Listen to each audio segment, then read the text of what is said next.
Amém, igreja? Quantos acharam a palavra? Diga amém.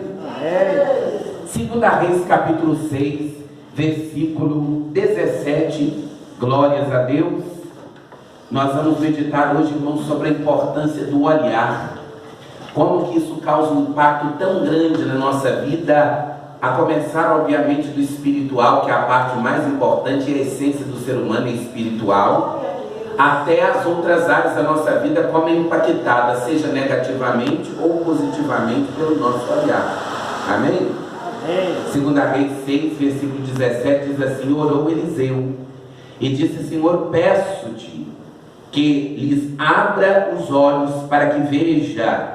E o Senhor abriu os olhos do moço e viu, e eis que o monte estava cheio de carros, de cavalos e carros de fogo em redor de Eliseu. Amém? Levanta a Bíblia para o céu, as suas mãos, diga: Senhor Jesus, eu creio nesta palavra, fala ao meu coração, pois eu preciso ouvir a sua voz. Assentando bem, melhor salva de palma para Jesus. Vai batendo palma.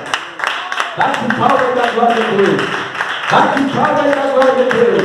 Bate palma e adora, Senhor. Irmãos, eu vou contar um pouquinho dessa história aqui para a gente contextualizar, para vocês entenderem aonde que Deus quer chegar conosco dentro desse tema que Ele colocou ao meu coração para tratar conosco, que é de urgência muito grande, de muita importância, porque diz respeito a tudo aquilo que vai causar impacto na nossa existência sobre esta terra e na repercussão da eternidade, porque tudo aquilo, irmãos, que se faz aqui vai repercutir na eternidade, tudo. Amém? Então nós precisamos entender muito bem essa palavra, que é de uma importância muito sem igual para a nossa vida física e espiritual. Esse texto que nós acabamos de ler, ele fala de um acontecimento de aproximadamente uns 3.500 anos atrás, entre 2.500 e 3.500, nessa faixa. E esse texto fala de um episódio que aconteceu na vida de Eliseu. Elias foi aquele homem que Deus escolheu como profeta do Senhor, fugiu de Jezabel, pediu a morte, e Deus então falou com Elias para que ele escolhesse um profeta para ficar no seu lugar, e o profeta escolhido foi este homem chamado Eliseu. A Bíblia diz que Eliseu então ele passa a agir debaixo de uma unção dobrada, daquela que estava sobre Elias. Irmãos, a intimidade de Eliseu com Jesus, com Deus, era tão grande, que a Bíblia diz que tudo quanto ocorria do reino da Síria, que era o reino inimigo do povo de Israel, Deus revelava para o profeta Eliseu. Amém? Se você tem intimidade com Deus, Deus vai começar a te contar tudo, viu? Deus vai te começar a revelar coisas que você nem imaginava, porque o nosso Deus, Ele falou no passado, Ele continua falando no presente. Então, quando o rei da Síria fazia uma proposta, fazia um laço, armava uma artimanha para pegar o rei de Israel, naquele laço que ele tinha armado, ele dizia para os seus generais, para os seus amigos íntimos: nós vamos tal dia, a tal hora, preparar uma emboscada no caminho que vai para o sul, ou para o norte, ou para o leste, ou para o oeste, e nós vamos pegar aquele rei, porque ele vai passar ali naquele dia. E a Bíblia diz que toda vez que ele fazia aquela proposta, que ele armava aquele laço, aquela emboscada, o Senhor revelava para Eliseu, Eliseu dizia para o rei de Israel: não passa por ali não, que tem um laço lá armado. Amém? Por isso que é importante a gente ter alguém como intercessor e ser também um intercessor pela vida de alguém. E a Bíblia diz que Deus foi dando livramento para o rei de Israel por meio do profeta Eliseu. E chega um dia, irmãos, que o rei da Síria, ele fica terrivelmente alarmado, porque toda proposta, toda armadilha, toda emboscada que ele armava contra o rei de Israel não prosperava, não tinha prosperidade no intento que ele propunha. Então ele chama os seus melhores amigos, os seus guardas, e ele pergunta: tem alguém no nosso meio que está nos traindo, que está entregando a nossa proposta de emboscada e de prisão do rei de Israel para ele? Por isso que ele está desviando para outro caminho. E os servos então daquele rei dizem: Senhor, nós não somos traíras, nós não somos teus traidores, nós não falamos nada nem com a nossa mulher, com ninguém. Você sabe o que acontece? Toda vez que você arma uma emboscada para prender o rei de Israel, lá tem um profeta que conta tudo para ele. Oh, glória a Deus! Oh, glória a Deus! Quando o diabo arma uma emboscada contra ti, o teu Deus te livra, o teu Deus te guarda, o teu Deus te protege. Aleluia! Por isso que é importante, irmãos, nós sermos fiéis. Amém? E então, a Bíblia diz que o rei, ele diz: então nós temos que atacar aquele que está dando livramento para o povo de Israel. Se é o profeta Eliseu que Deus está usando, vamos matar esse profeta, vamos prender ele então. Ele não vai ser instrumento de livramento na vida do rei. A Bíblia diz então que eles cercam Samaria bem de manhã. Eu imagino que aquele homem, o servo de Eliseu, Geazi, sai para poder comprar pão. A Bíblia não fala o que é, mas de manhãzinha está indo comprar pão, penso eu. E de repente, quando ele olha para as montanhas que circundavam Samaria, ele vê cavalos e carros, mas não era de fogo que ele viu. Ele viu fisicamente, era o rei de Samaria que veio para cercar a cidade e levar cativo Eliseu, e obviamente que ele ia preso também. E a Bíblia diz que ele dá um grito: ai meu Senhor! Ele chega na casa já apavorado, gritando, porque quem não vê no mundo espiritual se preocupa com o que está ocorrendo no mundo físico. Mas se você tem visão espiritual, você não importa com o que está acontecendo aqui, porque você está vendo o que está acontecendo lá. E o que acontece lá é mais importante do que o que acontece aqui. O que acontece nas dimensões espirituais de Deus, meu Deus, é infinitamente mais importante, porque aquilo é realmente uma realidade. Aqui não. Aqui muitas coisas que nós vemos é uma ilusão de ótica, é uma ilusão de percepção, mas o que nós vemos lá é verdadeiro. Por isso que a nossa visão tem que estar em Deus. Por isso que a Bíblia diz em Hebreus: olhando para Jesus, autor e consumador da nossa fé. Amém? Então, quando ele volta nesse apavoramento, Eliseu, que vivia na dimensão física e espiritual ao mesmo tempo, e esse é o desenho de Deus para nós, ele, sem preocupação nenhuma, disse: meu filho, o que você está arrumando, né? Em outras palavras, você está preocupado com esse exército todo? E ele faz uma oração: Senhor, abra os olhos desse jovem para que ele veja. E a Bíblia diz que quando aquele homem fez aquela oração e o seu servo recebe aquela unção que foi pedida pelo profeta, quando ele sai lá fora, que ele olha, ele já não via mais apenas a dimensão física, mas ele passou a ver na dimensão espiritual. E quando ele olha, já não era só os carros, os filhos, já não era só o exército inimigo, mas tinha cavalos e carruagens de fogo espalhados por aquela montanha, porque o Deus de Eliseu enviou providência, enviou resgate. O que eu quero meditar com vocês não é necessariamente sobre esse livramento que Deus deu a Eliseu, mas esse ato de abertura de olhos para ver o que é real, para ver o que é essencial, para ver o que é importante.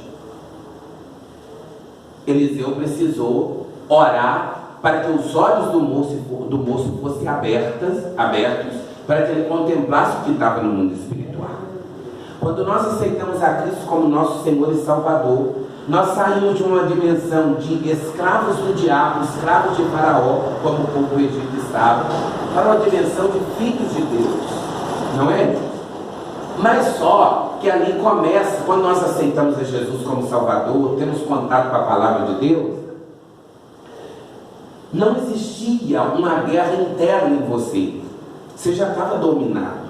Quem é dominado não tem guerra, está escravizado. Agora, quando você sai do domínio das trevas, aí você começa a guerrear, porque aí você está livre. E o diabo vai atacar a sua vida e você atacar o diabo, e essa guerra não para. Amém? E o diabo tem um forte aliado nessa guerra. E este aliado chama-se carnalidade pecaminosa. O Davi diz assim: eu nasci na iniquidade e em pecado me concebeu a minha mãe. Nós temos em nós uma natureza que pende a gente para o pecado e para o mal. As pessoas, quando nascem, você pode analisar isso na sua própria vida e na vida dos outros. As pessoas, os seres humanos, sempre são tendenciosos a pensar negativamente, a pensar malignamente e a pender-se para o mal. Os seus desejos são malignos desde a sua tenridade. Então, quando nós viemos para a luz, há uma guerra, há um conflito entre essa natureza caída e essa nova natureza de alguém que está em nós, chamado Espírito Santo. O apóstolo Paulo vai falar dessa guerra no livro de Gálatas, no capítulo 5. Ele diz que nós vivemos uma guerra espiritual, numa guerra entre a carne e o espírito. E nós precisamos entender muito claramente essa mensagem para a gente não fazer confusão. Quando Paulo diz que nós estamos lutando contra a carne e contra o espírito, as pessoas ao ler isso aqui acham assim: então a minha carne é má e o meu espírito é bom. É isso que as pessoas entendem quando elas leem o livro de Gálatas. Só que isso é tudo totalmente errado. E isso é uma visão, inclusive, de seita. Isso não é uma visão da Bíblia. Porque o corpo não é mau. Porque quem que criou o corpo? Hein? E ele criou coisas boas. Esse corpo é tão bom que Jesus vai ressuscitar ele. É claro que vai revestir de glória. Mas como eu disse a vocês aqui, não sei se para vocês, lá no céu eu não vou ter cabelos loiros e olhos azuis. Eu vou ser esse o Emerson aqui. Sou preto aqui e vou continuar sendo preto lá. Amém? A minha estrutura e a minha identidade não muda. Glória a Deus. Portanto, este corpo é um corpo abençoado. Quando a Bíblia está falando de carne lá no livro de Gálatas, não está falando de corpo físico, está falando dessa natureza carnal pecaminosa que está em nós, intrinsecamente ligadas. Amém? E quando a Bíblia fala do Espírito, também não está falando do nosso espírito necessariamente. Porque tem gente que fala: o meu espírito é bom, a minha carne é má, então a luta é entre eu mesmo. Não é. O espírito, irmãos, é como essa lâmpada. É como o vidro desta lâmpada. Amém? Não é a lâmpada em si que produz energia. O que produz a energia vem nela e ela já tem todo o preparo para poder difundir aquela energia em forma de luz. Assim é o nosso espírito. O nosso espírito é um corpo espiritual que recebe a luz do Espírito Santo ou as trevas do diabo, dependendo se você está com Deus ou não. E aquilo que você receber e que morar em você vai refletir. Vocês estão entendendo? E isso é tão sério, irmãos, que, por exemplo, talvez você está lidando com alguém. Vocês já lidaram com pessoas que você nunca viu a pessoa, mas a primeira palavra que ela falou, você já teve uma retração em relação a ela? Meu Deus, que parece que algo não bateu. É porque aquilo que a pessoa está refletindo no mundo espiritual não foi condizente com aquilo que você está refletindo. No mundo físico, os opostos se atraem. No mundo espiritual, não. No mundo espiritual, que atrai são os iguais. Se eu emito luz, eu vou atrair e ser atraído por pessoas que também emitem a mesma luz e na mesma frequência.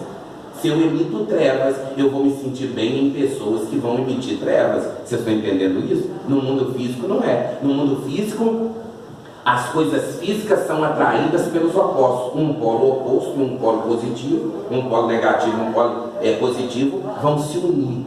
No mundo espiritual eles vão se repelir. Amém? Vocês estão entendendo isso aqui? Então, irmãos, quando nós aceitamos a Cristo, o nosso espírito é como aquela luz que estava cheia de trevas. Mas trevas e luz não residem no mesmo recipiente e no mesmo lugar. Você não precisa ficar dando ordem, chegar aqui na igreja, quando a irmã chega para abrir, talvez já a igreja esteja escura. Então a irmã abre, o pastor da igreja abre as portas da igreja. Ele precisa ficar dando ordem para a escuridão ir embora? É só ele ligar a luz, porque a escuridão não resiste à presença da luz. Assim que a luz apaga, não precisa chamar a escuridão, ela já vem naturalmente. É ou não é verdade? É preciso chamar as trevas. Agora as trevas vêm, é só o sol ir embora que as trevas já estão aí. As trevas ocupam o espaço que a luz deixou. Então, quando uma pessoa aceita Jesus, todo o seu espírito, isso é imediato, viu, irmãos? A alma demora para poder processar a salvação, o espírito não. Quando uma pessoa levanta as mãos para Jesus, o Espírito Santo naquela hora vem morar no coração daquela pessoa. O Espírito Santo enche aquela pessoa de luz. Só que na parte da alma, onde estão os sentimentos, as emoções, os pensamentos, há ainda residindo ali a velha natureza. Por isso que eu disse para vocês, a salvação espiritual é naquele momento, é naquela hora, mas a da alma demora um tempo. Porque aquilo que está no espírito vai passando para a alma, vai passando para as emoções, vai passando, vai mudando a forma de enxergar, a forma de lidar com as pessoas, e isso demora tempo. Vocês estão entendendo? E enquanto essa mudança não vai sendo feita, há uma repressão, uma luta dessa parte que está na alma, chamada natureza pecaminosa, que vai lutando contra quem, igreja? O livro de Gálatas vai falar contra o espírito. Agora não é contra o nosso espírito. Lá está falando de espírito com letra maiúscula. É o Espírito Santo que habita em nós. É ele que luta contra a carne e a carne luta contra ele. Veja como que a carne é desaforada. Lutar contra o Espírito Santo. Vocês estão vendo, irmãos? Como que o pecado é terrível. Ele não respeita o Espírito de Deus e ele fica lutando. E lá no livro de Gálatas, depois vocês podem ver, não é esse o nosso tema, vocês vão ver que um fica lutando contra o outro para que nós, no nosso corpo integral, façamos a vontade de um ou do outro. Amém? Então a carne fica lutando. Eu quero que você faça a minha vontade. Eu quero que você volte a fumar. Eu quero que você volte a beber. Eu quero que você volte a xingar. Eu quero que você volte a fazer as coisas. Olha que eu nem estou falando o diabo, hein? Estou falando da natureza carnal pecaminosa. O pior diabo que existe é a nossa própria carne. Não é a carne física, é a natureza pecaminosa que a Bíblia chama de carne. Porque diabo, você expulsa ele. Amém? Então o diabo apareceu para você, por isso o diabo não fica aparecendo para crente assim, não é, irmãos? Glória a Deus. Eu vi o diabo uma vez, eu vi um demônio fisicamente, só uma vez em toda a minha vida. Eu tinha uns 8 anos de idade. Depois eu vi no mundo espiritual. Amém? No mundo físico eu estou falando, vocês estão entendendo? Olhando visivelmente. Eu vi um gorila, irmãos, que era da altura daquela porta ali, ó. Fisicamente. Amém? Uma única vez só. Por que não fica aparecendo fisicamente? Porque o crente vai levantar a mão e falar: o sangue de Jesus tem poder, ele vai sair queimado. Não é assim? Mas a carne não adianta você clamar o sangue de Jesus. Por isso que carne não se vence clamando sangue. Por isso que a Bíblia, em lugar nenhum na Bíblia você vai achar essa palavra resistir à carne. Resistir o pecado. Não tem na Bíblia para você resistir o pecado. Tem na Bíblia para você resistir o diabo.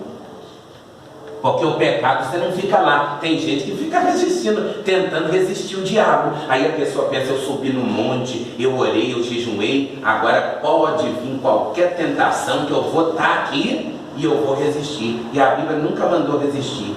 Do diabo você resiste, mas a carne você foge. Carne a Bíblia não manda resistir, carne a Bíblia manda fugir. Fugir da imoralidade sexual, fugir dos desejos da mocidade. Tudo isso a Bíblia manda fugir. Fugir. O que é fugir, irmão? É sair correndo mesmo. Você viu que o pecado está ali, você sai correndo dele. Porque senão você pode estar na oração, pode estar no jejum, pode estar no monte, pode estar na vigília, você vai cair. Não foi assim com Davi, irmãos? Davi não era um homem segundo o coração de Deus, cheio do Espírito Santo? Mas quando era para ele estar na guerra, ele estava onde? Lá no seu palácio, tranquilo, na ociosidade. Quando ele olha lá para baixo, ele vê Betseba nua, tomando banho. O que era para ele fazer? Sair correndo, que a Bíblia manda fugir. Ele ficou lá: não, eu sou crente, não é? Talvez era o que passava na mente dele. Não, eu não vou cair não. Quando ele assustou, ela já estava grávida. Você sabe por quê, irmãos? Porque se você tentar resistir à carne, ela te derruba. A carne você tem que fugir dela, correr dela. Agora o diabo você resiste. Por isso que a Bíblia diz: sujeitai-vos a Deus, resistir o diabo e ele fugirá de vós. O diabo, por mais terrível que seja, quando você clama o sangue de Jesus, ele tem que bater e retirar. Agora a carne você pode clamar o sangue de Jesus, você pode queima ele, não adianta. Você tem que sair daquele lugar que está te fazendo pecar. Vocês estão entendendo? Então o livro de o livro de Gálatas 5, ele vai tratar sobre essa luta entre a nossa carnalidade pecaminosa e entre o Espírito Santo. O Espírito Santo quer o quê? Que a gente faça a vontade do Pai, que a gente lembra das coisas de Jesus. Ele é o nosso professor. Jesus anuncia ele como outro consolador, como aquele que nos faria lembrar sobre todas as coisas, aquele que nos mostraria Jesus, aquele que nos mostraria a palavra, aquele que nos faria orar mais, dar-nos desejo de orar, de jejumar, de ver a Bíblia, de subir um monte, de ir para as vigílias, de evangelizar, de pregar a palavra, dar-nos aquela alegria, aquele prazer de ir para a igreja, de orar, de clamar, de cantar o Senhor. Isso é o Espírito Santo que traz. E se você for obedecendo o Espírito Santo, ele vai tendo mais espaço para trabalhar na sua vida. Amém. Irmão, mas o Espírito Santo é Deus. Como Deus, ele manda em tudo, é verdade, mas ele não invade a sua casa sem você abrir a porta. O Espírito Santo não invade casa de ninguém. O Espírito Santo não te obriga a servir o Senhor. Ele te dá uma dica, ele te dá uma direção. Louva hoje. Você já percebeu que às vezes você está em casa e vem aquela vontade de orar? É o Espírito Santo falando: ora. Senhor, mas eu acabei de orar. Ora mais um pouco, jejuma mais um pouco, acrescenta mais esse jejum, aumenta mais esse jejum. É o Espírito Santo que te dá essa sede. Olha, vai para a igreja, vai buscar, vai na campanha hoje. É o Espírito Santo que te dá essa vontade, esse desejo espiritual. Mas a carne faz o que? Não vai hoje não. A carne diz: você está tão cansado. A carne diz assim: você tem que aproveitar também, você tem que ter um pouquinho de lazer. Então o nosso pior inimigo não é o diabo. O pior inimigo do ser humano é a sua própria carnalidade pecaminosa. E o diabo aproveita dessa carnalidade pecaminosa, porque aí o serviço fica mais fácil. Se já tem alguém para adiantar aquilo que ele ia fazer, ele está tranquilo. Vocês estão entendendo, irmãos? E dentro dessa luta, dentro dessa prova espiritual, dessa batalha que nunca, olha aqui, nunca você vai ficar livre disso enquanto você viver na terra. Você pode vencer um pecado, por exemplo, uma pessoa que bebe, ela pode vencer aquele pecado completamente e nunca mais ter nem vontade de beber. Isso é normal. Eu creio que tem gente aqui que bebia e Jesus libertou, nunca mais você ter vontade de beber. Drogas ou algum pecado sexual, é possível também se libertar e nunca mais você vencer. Você tem problema com aquele pecado, mas vai ter problema com outros, com a mentira, não é? Com algum pecadinho, alguma coisa pequenininha. Mas aí o que Jesus, a proposta de Jesus é você ir vencendo, vencendo, vencendo, até atingir a estatura de varão perfeito, que diz o apóstolo Paulo. Amém, meus irmãos? E dentro dessa prova, dentro dessa luta, dessa batalha renhida, nós temos, a carne tem um aliado, o Espírito Santo também tem um aliado chamado olhar. O olhar pode ser um aliado da carne, como pode ser um aliado do Espírito Santo. Vai depender em quem e no que você tem colocado o seu olhar.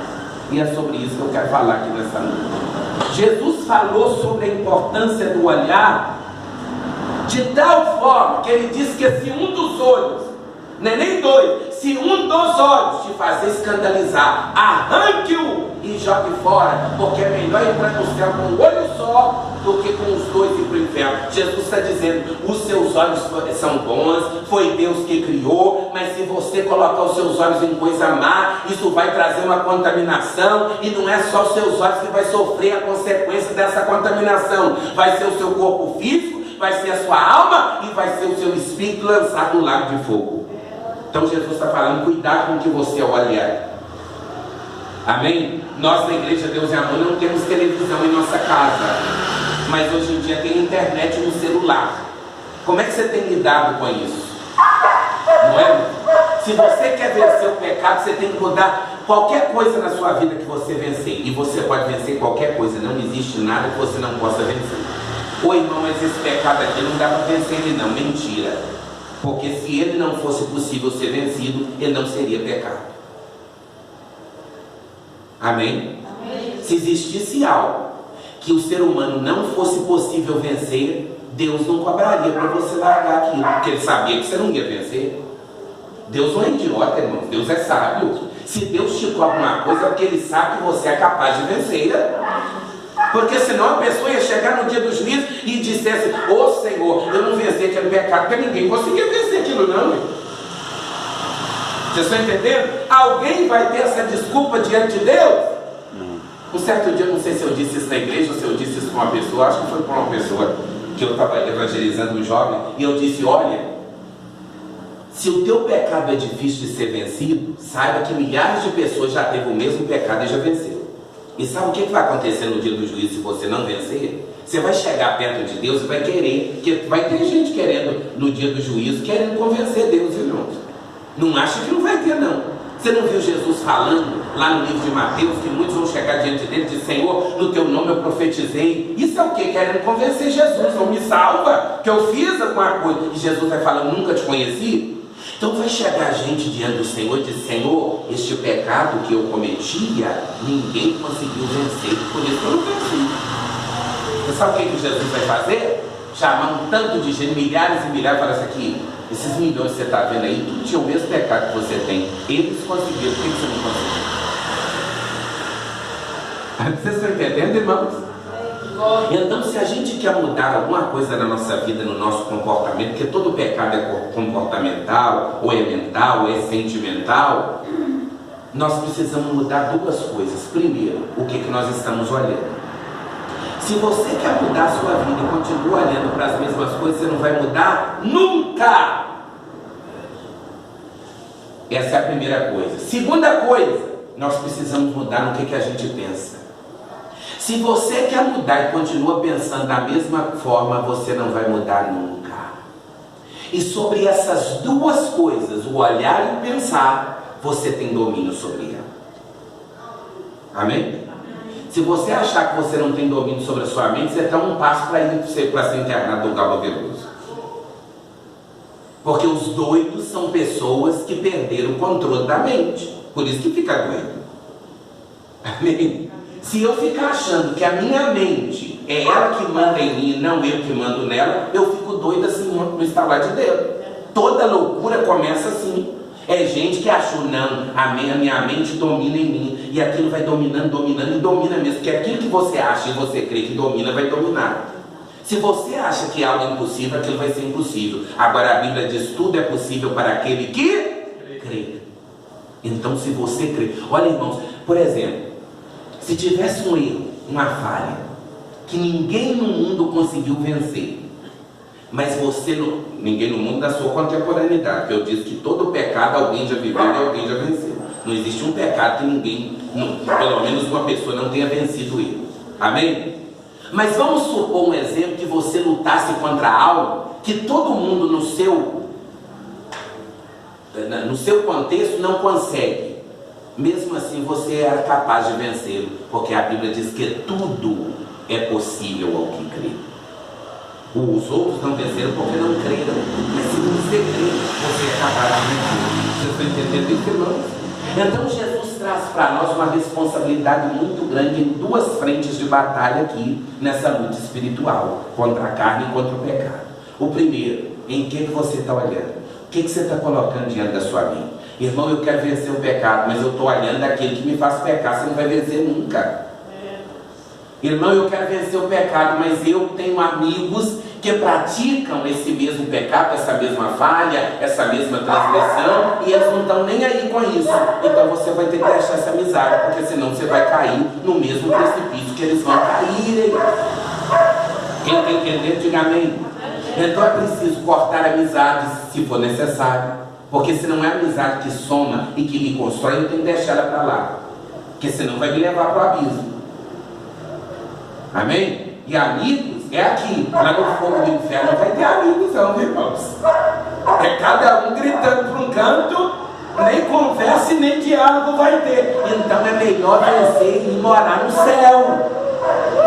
Então corta aquilo que está te fazendo pecar. É o Facebook. Tem pessoas no Facebook, por exemplo, que só posta coisa maligna, só posta seminudez, palavrões, piadas imorais, que vão pegar a tua mente e construir pensamentos destruidores e não santos, pensamentos pecaminosos que vão intoxicar a sua alma. Então exclui essa pessoa, ou exclui até a rede social. É melhor você desfazer disso e ir morar no céu do que você ter tudo isso e vir.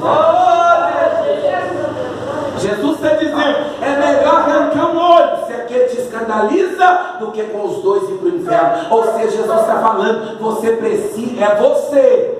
Porque tem gente que vem para a igreja achando que é Deus que tem que fazer isso. A obra que é para você fazer, Deus não vai fazer, não adianta. É eu que tenho que largar o pecado? Então não é Deus que vai largar por mim, não. Um dia uma pessoa me disse, ó irmão, eu não sei porquê, eu orei por fulano e fulano suicidou. Uma irmã muito abençoada. E era uma pessoa muito próxima, o filho dela. E eu fui visitar, e isso é uma visita das mais difíceis de fazer, né irmãos? Porque a gente não tem palavra. Eu disse para aquela irmã, eu tenho muito conforto dentro da palavra que o Senhor mandou. Mas eu disse, irmã, não se culpe, porque ela dizia assim, irmão, tem 18 anos que eu oro para Deus fazer uma obra na vida desse filho. Agora ele morre desse jeito, aí pior que quem suicida, você não sabe, né, para onde que foi. Não é? A gente tem que pregar contra o suicídio.